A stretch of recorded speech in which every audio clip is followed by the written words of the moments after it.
तमस हावी होने से व्यक्ति निर्णय नहीं ले सकता, सही निर्णय नहीं ले सकता, सब भूल जाएगा। तमस जैसे ही हावी होगा, क्या शास्त्र में कहा था, क्या गुरुजनों ने कहा था, क्या विधि थी, क्या मर्यादा थी, वो सब भूल जाएगा और अज्ञान शुरू हो जाएगा। अप्रकाश मतलब अज्ञान, अविवेक, और फिर अप्रवृत्ति शुरू हो जाएगी। अप्रवृत्ति जो प्रवृत्त हो रहा था, रजस में जो प्रवृत्ति थी, कर्मों का नाना आरंभ था, व्यापार था, वो सब चल रहा था, हलचल में था, तूफान मचाया हुआ था जगत में। अब वो कुछ नहीं करेगा, उसकी प्रवृत्ति शांत हो जाएगी। अब बोला कि कुछ नहीं करना है, बैठना है। बोला क्या करना है, ये सब करने के बाद भी क्या अंत में मरना ही है, तो करो तो भी मरो, ना करो तो भी मरो, तो क्यों मरना है, ऐसा बैठे रहो।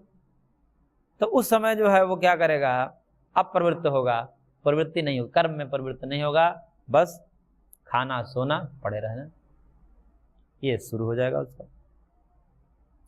तो अब प्रवृत्ति होगी, और अप्रवृत्ति के साथ साथ जो है भगवान कह रहे हैं कि प्रमाद शुरू हो जाएगा। जो सामने कर्म आया उसकी भी उपेक्षा करेगा, जो सामने कर्म उपस्थित है, जो करणीय है, करना ही चाहिए, लेकिन उसकी भी उपेक्षा करेगा। तो प्रमाद और आलस्य आदि भी जो कहा है वो सबके सब आ ही जाएंगे। तो मोह, फिर मोह मूर्ता शुरू हो जाएगी, यानी कि अविवेक जैसे ही शुरू होता है, आता है अविवेक, तो व्यक्ति अब किम कर्तव्य विमूढ़ हो जाता है, क्या करूं क्या न करूं, इसी उधेड़ बुन में उसके जो है जीवन चला जाता है, निर्णय ही नहीं ले पाता करना क्या है।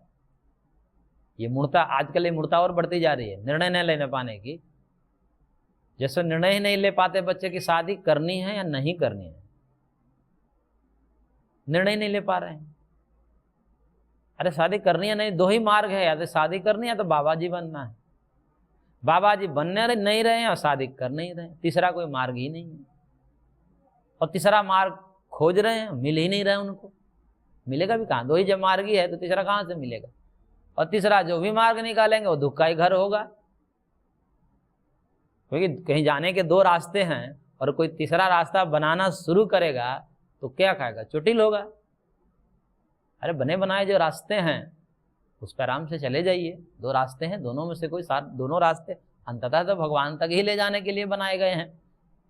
गृहस्थ आदि भी जो है भगवान के मार्ग में ही ले जाने के लिए बनाए गए हैं। तो जिसको सन्यास अच्छा नहीं लगा, वो लोग हम ऐसे करते हुए जो है संबंधों का निर्वाह करते हुए फिर भगवत प्राप्ति करें, तो गृहस्थ आदि के माध्यम से जाता है। वो कहता है कि नहीं हमें नहीं चाहिए, तो बोला कि सीधे आ जाओ। तो दो मार्ग है, दो मार्ग से जा नहीं रहे हैं, निर्णय ही नहीं ले पा रहे हैं कि करें या ना, क्या करें समझ में नहीं आ रहा है। ये क्या है सब, ये कह रहे कि मूर्खता है, निर्णय न ले पाना ये मूर्खता है। तुरंत निर्णय लेना चाहिए, अब नहीं ले रहे हैं तो क्या करें। तो इस समय समझना चाहिए कि उनका तमस हावी है, तमस कार्य कर रहा है, और तमस की स्थिति जब तक रहेगी तब तक वो निर्णय नहीं ले पाएगा। तमस जब तक छटेगा नहीं, कोई ऐसा पुण्य कर्म आए उनके तमस को हटाए, फिर सत्व ऊपर हो, ज्ञान की स्थिति आए, विवेक से निर्णय ले और फिर कर्म में परिवर्तित हो जाए।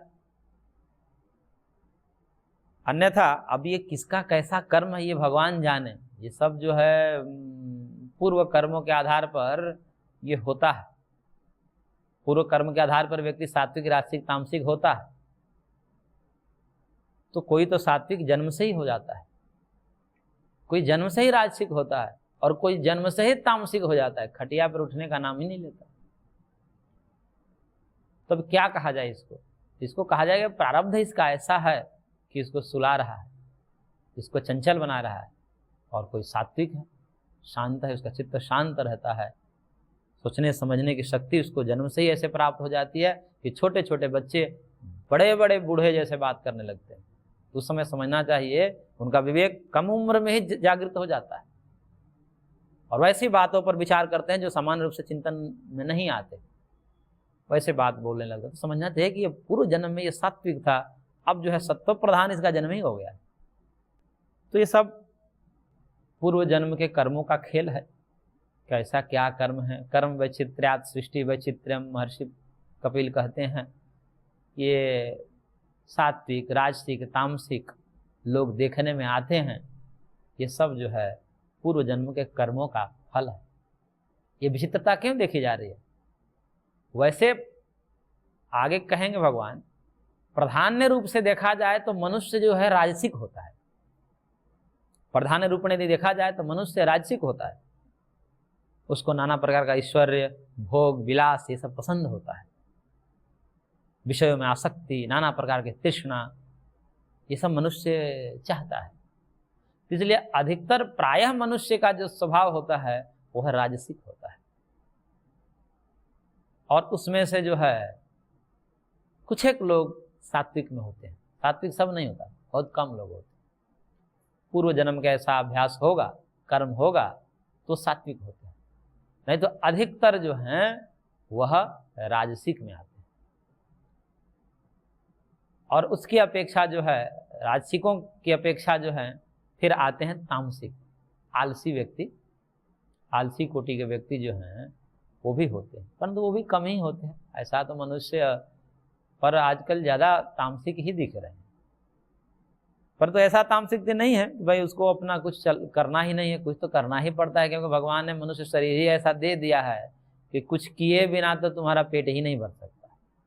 कुछ न कुछ करना ही पड़ेगा। कुछ भी नहीं करोगे तो कम से कम, कहते हैं ना कि कुछ ना करोगे तो भीख मांगना पड़ेगा तुम्हें। घर वाले कहते भाई कुछ कर लो, नहीं करोगे तो भीख मांगना पड़ेगा। अब मान ले कि प्रमाद कर रहा है, कुछ भी नहीं कर रहा है, भीख मांगने तो जाएगा? कैसे लाकर उसके कटोरा में डाल देंगे? जब भूख लगेगी उसको तो किसी के दरवाजे पर खड़ा होकर भीख मांगने के लिए जाना ही पड़ता है उसको। इसलिए गात्र तो चलाने ही पड़ेंगे, क्रियाशीलता तो आ ही जाती है। तो इसलिए कहा जाता है कि प्रायः मनुष्य जो है वो राजसिक है, इसलिए मनुष्य की योनि ही राजसिक मानी जाती है, रजस प्रधान। तामसिक योनि पशु पक्षियों की मानी जाती है, वो आगे कहेंगे भगवान। तो इस प्रकार से भगवान ने कहा कि जहां पर अविवेक, अप्रवृत्ति, प्रमाद, आलस्य, मोह, मूढ़ता, अज्ञानता जहां छा जाए तो समझना चाहिए कि समय तमस बढ़ गया है। ये तमस के लक्षण है, तो उस समय ये व्यक्ति तामसिक हो जाता है। और उसी को सार रूप में भगवान कह रहे हैं, ये तो कह ही दिए, अब आगे कह रहे हैं इन सात्विक, राजसिक, तामसिक स्थितियों के आधार पर अगला जन्म भी तय होता है। पूर्व कर्मों के आधार पर ये सात्विक, राजसिक, तामसिक स्थिति बनी है। अब इसमें हो सकता है कि सत्व प्रधान जन्म मिल गया, लेकिन किसी कुसंग के कारण वो राजसिक हो गया, तामसिक हो गया। या रजस प्रधान शरीर मिला है, मनुष्य का रजस प्रधान ही शरीर मिलता है, लेकिन संगति के कारण संगति सुसंगति हो गई, सत्संग हो गया, उसके कारण वो सात्विक बन गया। ऐसा भी हो सकता है। अब ये स्थिति तय अगले जन्म के करती है कि वर्तमान स्थिति में कैसे रह करके और शरीर आदि का त्याग हो, तो वो अगला जन्म निर्धारित करेगा वो कहाँ जाएगा। उसके लिए भगवान इसलिए गुणों को पहले बता दिया कि गुणों के ये धर्म है, और ये धर्म जब रहे तब समझना चाहिए कि सात्विक, राजसिक, तामसिक है। अब मृत्यु के समय ये सब चीजें निश्चय होती है, अगला क्या है, क्योंकि पीछे भगवान अध्याय में कह चुके हैं कि यम यम वापि स्मरण भावम त्यजते कलेवरम तम तमेवति कौन्तेय सदा तद्भाव भावितः, कि जिस भाव चेतना में होकर के व्यक्ति उत्क्रमण करता है, मृत्यु को प्राप्त होता है, वो भाव चेतना अगले जन्म को तैयार कर देती है। मृत्यु के समय हम क्या चाह रहे हैं ये मुख्य होता है। और उस समय तो कहते हैं कि जीवन भर क्या कर्म किए वो गौण हो जाता है, लेकिन कहते हैं कि जीवन भर जो कर्म करोगे वही तो स्मृति में आएगा। ऐसा थोड़े हो जाएगा कि आप जीवन भर कुछ और कर्म किए और मरते समय स्मृति भगवान की आ गई, अच्छी स्मृति आ गई, हो ही नहीं सकता।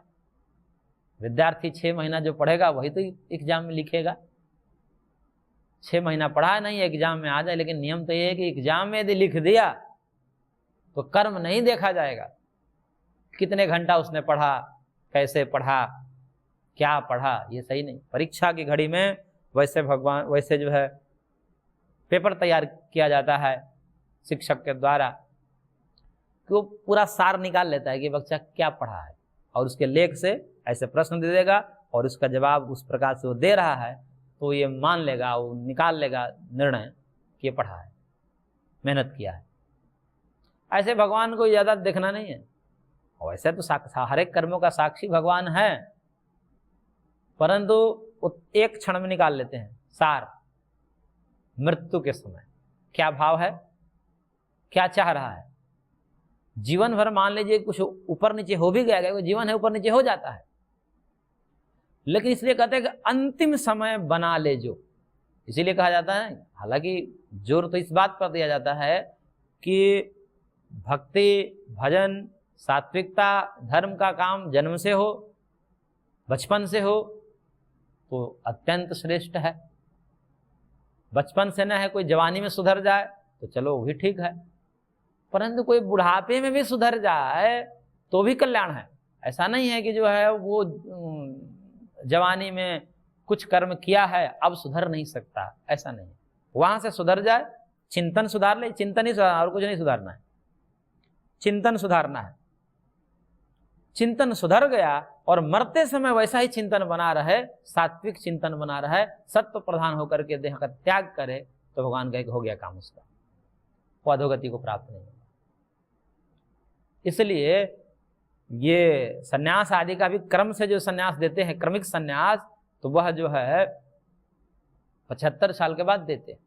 अब 75 साल तो कोई उससे पहले ही उसको मृत्यु हो जाए, परंतु जो 100 साल जीते थे उसमें से 25-25 की आयु जो बनाई गई थी, तो उसमें 75 पर सन्यास लेना ही। क्यों? क्योंकि अभी तक जो भी हुआ यदि इतने भी संभाल लिए तो हो जाएगा। मुक्ति वैसे तो कहते हैं कि एक क्षण में हो जाती है, भगवान में चित्त लीन हो जाए और कुछ ना आवे और बस काम हो जाए, मृत्यु को प्राप्त हो जाए। यदि मृत्यु के समय कैसा चिंतन बन रहा है वैसा हो जाए तो उसका अगला जन्म तय हो जाता है। उसी के लिए भगवान कह रहे हैं 14 नंबर श्लोक में, यदा सत्वे प्रवृद्धे तु प्रलयं याति देहभृत् तदोत्तम विदाम लोकान अमलान प्रतिपद्यते।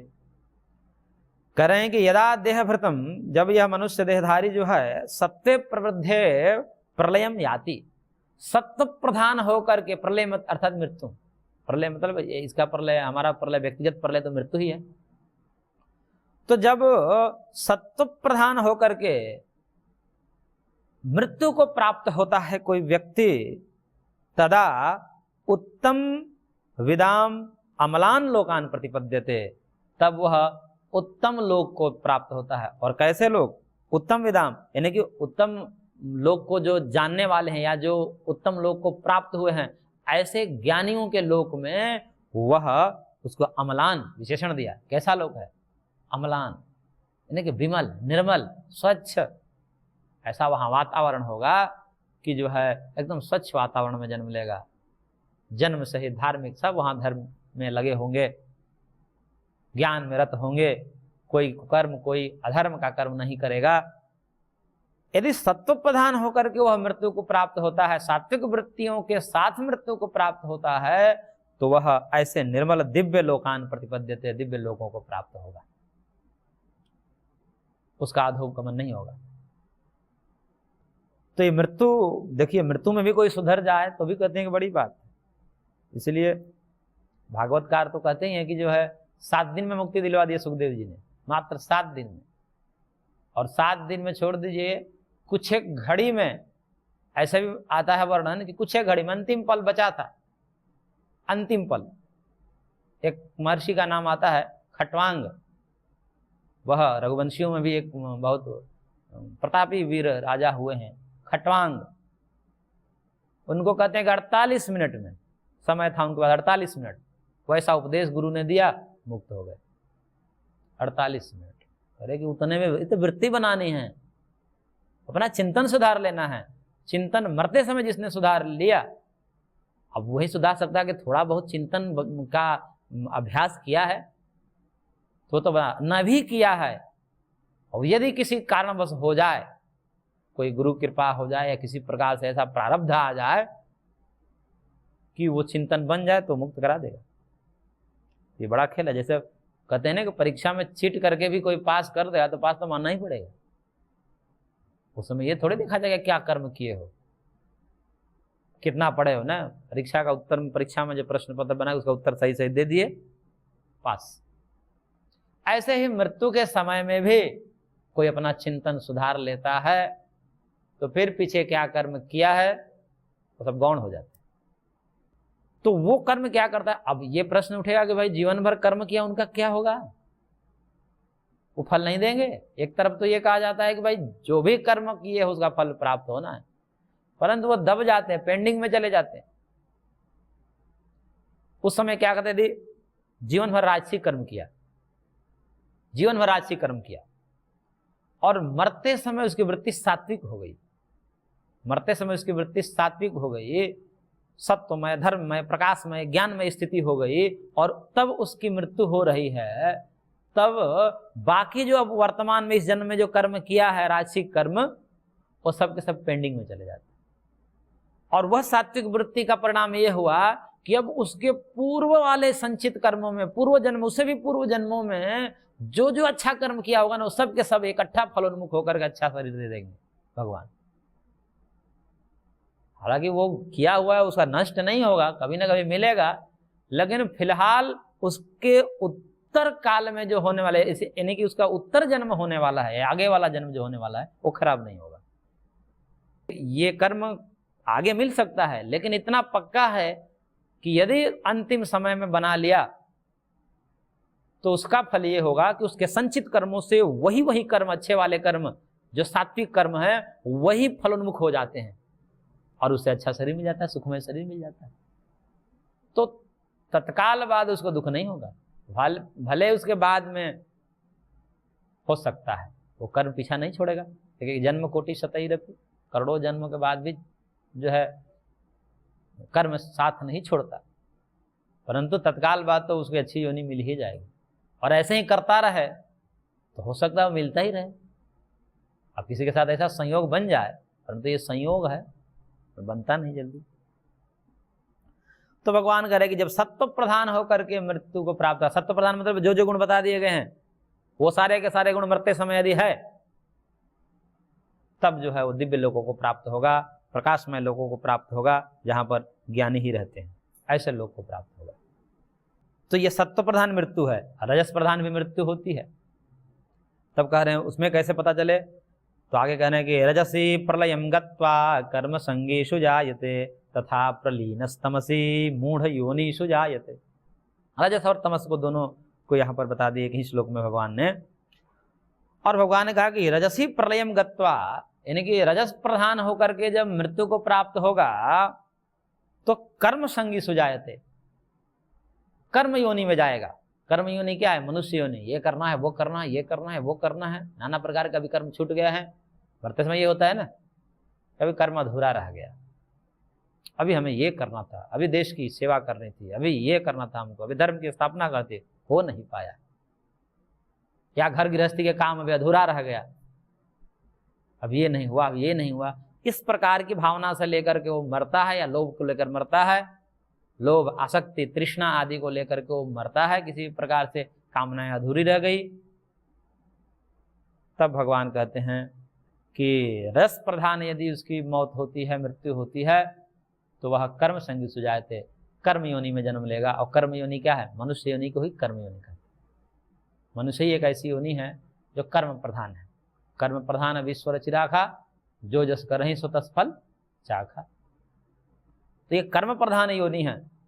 3 प्रकार की योनि होती है, कर्म योनि, भोग योनि और उभय योनि। वैसे मनुष्य को उभय योनि भी कहते हैं। कर्म प्रधान तो तब बनता है कि जब व्यक्ति तत्वज्ञान को प्राप्त होता है, निष्काम कर्म करने लगता है, उस समय कर्म ही कर्म होते हैं, खाली भोग नहीं होता, क्योंकि भोग करता नहीं, इसको ज्ञान हो गया, त्रिगुणातीत हो गया। त्रिगुणातीत होकर के अपने को शरीर मन बुद्धि से ऊपर मान करके, डिटैच होकर के कर्म कर रहा है। तो कर्म तो होते हैं खाली, लेकिन अंदर प्रभावित उसको नहीं करते, तो भोग नहीं होता, आगे जो है जन्म नहीं मिलता उसको। जैसे जीवन मुक्त पुरुष कार्य करते हैं तो कार्य सब वैसे ही करेंगे, और नहीं तो भयंकर कार्य करेंगे, परंतु उनका कर्म आगे जन्म दिलाने वाला नहीं होता, क्योंकि आसक्ति पूर्वक नहीं करते। मैं कुछ नहीं कर रहा हूं, मैं तो कठपुतली मात्र हूं, ऐसा उनको अनुभव होता है, और उस अनुभव से ओतप्रोत होकर के कर्म करते हैं, इसलिए आगे उनको भोग नहीं होता। इसलिए मात्र जो कर्मयोगी हैं, सिद्ध योगी हैं, जो निष्काम कर्मी हैं, जो सन्यासी हैं, वही केवल कर्म करते हैं, उनका कर्म देह होता है। बाकी हम मनुष्यों का जो है उभय देह होता है, मतलब दोनों कर्म चलता रहता है। उभय देह मतलब कर्म भी होगा, भोग भी होगा। कर्म करते हैं, फिर भोग भी हमें मिलता है, कर्म भोग ऐसा चलता रहता है। तो रजस प्रधान यदि मृत्यु होती है तो कर्म संगी सुजायते, कर्म लोकों में जहाँ कर्मी रहते हैं मनुष्य लोग वहाँ उत्पन्न होता है।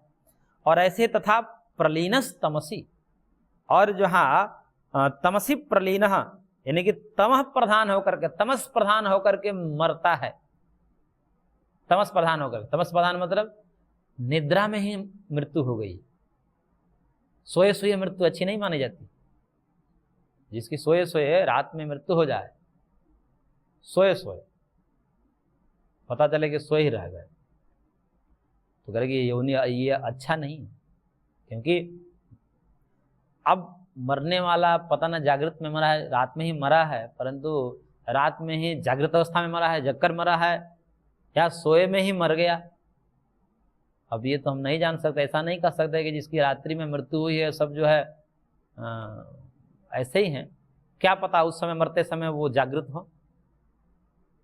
परंतु यदि निद्रा आलस्य आदि से उत्पन्न होकर के मृत्यु हो गई तो कहते हैं मूढ़ योनि सुजायते, मूढ़ योनियों में जाना पड़ता है। यानी कि जो मूढ़ योनि अज्ञानमय योनियां हैं, जिनको ज्ञान नहीं होता है ज्यादा, पशु पक्षी आदि बेचारे, हालांकि सामान्य ज्ञान तो होता है, परंतु जिस प्रकार का मनुष्य का ज्ञान होता है कि वो अपने दुखों का प्रतिकार करने में ज्ञान के बल से समर्थ होता है, उनमें प्रवृत्ति भी है, ज्ञान भी है, तो ज्ञान का उपयोग करके और कर्म करके दुखों से बहुत हद तक दूर हो जाता है। ये जो दुख आदि हैं, जैसे आधिदैविक दुख हैं, भूकंप है, वर्षा है, आंधी है, तूफान है, इससे जो है पशु पक्षी नहीं बच पाते, लेकिन मनुष्य जो है अच्छी अच्छी बिल्डिंगों का, महल का निर्माण करके बच जाता है। उसके पास ज्ञान है, ज्ञान शक्ति है, क्रिया शक्ति है, परंतु पशु पक्षियों में नहीं होता उतने ज्ञान नहीं। हालांकि वो भी अपने घर आदि का निर्माण कुछ पक्षी और कुछ पशु कर लेते हैं, पर उस प्रकार से नहीं कर पाते। तो उनके सामने यदि वैसा संकट आ जाए तो प्रतिकार नहीं कर सकते बेचारे, इसलिए मूढ़ योनि कहा जाता है। और कुछ योनियां तो ऐसे अत्यंत मूढ़ है, अजगर आदि योनि है, वो क्या कर सकता है बेचारा, वो तो हिल भी नहीं सकता। उस पर कोई संकट आ जाए तो क्या करेगा, इतना मूढ़ योनि है कि वो हिल नहीं सकता, इतना आलस से भरा पड़ा है। तो इस प्रकार से तमस प्रधान यदि मृत्यु हो जाए तो कहते हैं कि मूढ़ योनि सुजाए थे, मूढ़ योनियों में, अज्ञानमय योनियों में जन्म होता है उसका।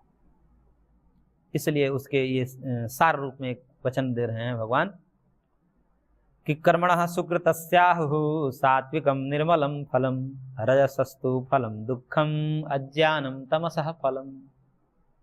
करें कि देखिए, सुकृतस्य कर्मणः सात्विकं निर्मलं फलम आहुः, ऐसा कहा गया है कि जो श्रेष्ठ सात्विक श्रेष्ठ कर्म है, यानी जो पुण्य कर्म है, सुकृत पुण्य कर्म को बोलते हैं, सुकृतस्य कर्मणः यानी कि पुण्य कर्म का सात्विकम निर्मलम फलम, सात्विक और निर्मल यानी कि अच्छा ही फल होता है।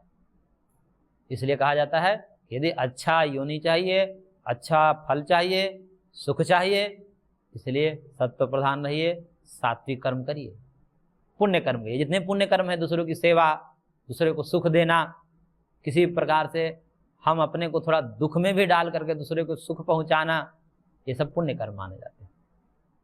और इस कर्मों से जो है कभी भी व्यक्ति नीचे नहीं जा सकता। इसलिए कहा जाता है कि सुकृतस्य कर्मणः सात्विकम निर्मलम फलम, सुकृत जो है दूसरों को हमने सुख पहुंचाया है, अपने को थोड़ा दुख दे करके दूसरों को सुख पहुंचाने की चेष्टा आजीवन की है, तो व्यक्ति कभी भी उसका फल बुरा नहीं हो सकता। इसलिए कहा कि ऐसा कहा गया कि उसका निर्मल फल ही होता है, सात्विकम निर्मलम फलम। सात्विक का निर्मल फल क्या होगा? ज्ञान, वैराग्य, ऐश्वर्य, अंतःकरण की निर्मलता इत्यादि को लेकर उत्पन्न होगा अगले जन्म में। तो इस प्रकार से यह जन्म होगा उसका, और ये फल है सात्विक कर्मों का। और आगे कहने की रजसः फलम दुखम, रजस का फल दुख होता है। यदि राशि कर्म किए हैं, राशि का मतलब लोभ होता है, कि लोभ है, आसक्ति है, तृष्णा है, और उस लोभ आसक्ति तृष्णा के कारण क्या किया, अपने सुखो भोग के लिए दूसरे के भी सुख को छीन लिया हमने। जब ज्यादा लोभ होगा, ज्यादा तृष्णा बढ़ेगी, ज्यादा भूख बढ़ेगी तो क्या होगा? हम दूसरे के सुख को छीन करके भी अपने सुखी होने की कामना करेंगे। और जिस प्रकार से जैसे आजकल होता है, इन केन प्रकार ने जहां से धन मिल जाए, चोरी करके, ठगी करके, नाना प्रकार, मतलब इन केन प्रकार है, जैसे भी पैसा बस मिल जाए, इस प्रकार से। अब दूसरे की भावना का कोई ध्यान नहीं है, भाई वो सामने वाले को दुख देकर हम ले रहे हैं, मिलावट करके ले रहे हैं, उसको दुख होगा, झूठ बोल करके हम पैसा कमा रहे हैं, हिंसा करके कमा रहे हैं, तो इस प्रकार से कर रहे हैं, तो ये सब पाप कर्म है, इसका फल दुख होगा। तो रजसस्तु फलम दुखम। और आगे भगवान कह रहे हैं कि अज्ञानम तमसः फलम, तमसः फलम अज्ञानम। तम का फल क्या हुआ? जीवन गुजार दिया खाली खाने पीने सोने में, कुछ किया ही नहीं, तो खाना पीना सोना इस व्यक्ति का जीवन। तो कह रहे कि भगवान इसका फल तो मूढ़ होगा, ऐसे योनि में डाल देंगे, अजगर आदि पशु आदि योनि में, गेंडा आदि जैसे पड़े रहते हैं ना पानी में, पड़े रहो जाओ। भगवान सबके साथ न्याय करते, मारते नहीं, बोले एक ऐसी योनि जाओ उसमें सोवो खूब, अजगर की योनि दे देंगे सोते रहो, ऐसे योनियां दे देंगे पड़े रहो वहां पर। तो इस प्रकार से जो है उनके प्रति भी देखिए भगवान कितने दयालु हैं। सो भैया तुम सोना ही मांग रहे, तुमको सोने की हम जो और ज्यादा सो, ऐसी योनि में दे देते हैं। सबको जिनका जैसी इच्छा है, जैसी मांग है, जैसी स्थिति है, उस स्थिति के अनुसार उनको जन्म देते हैं। तो इसलिए भगवान ने कहा इस प्रकार से सात्विक, राजसिक, तामसिक इन कर्मों का ये फल कहा गया है। आहु अर्थात कहा गया है श्रेष्ठ जनों के द्वारा, गुरुजनों के द्वारा, शास्त्रकारों के द्वारा। तो इस प्रकार से यहाँ पर गुणों का वर्णन हुआ, आगे और भी विस्तार से वर्णन होगा। आज की कक्षा को हम यहीं पर विराम देते हैं, शेष अगले अंक में।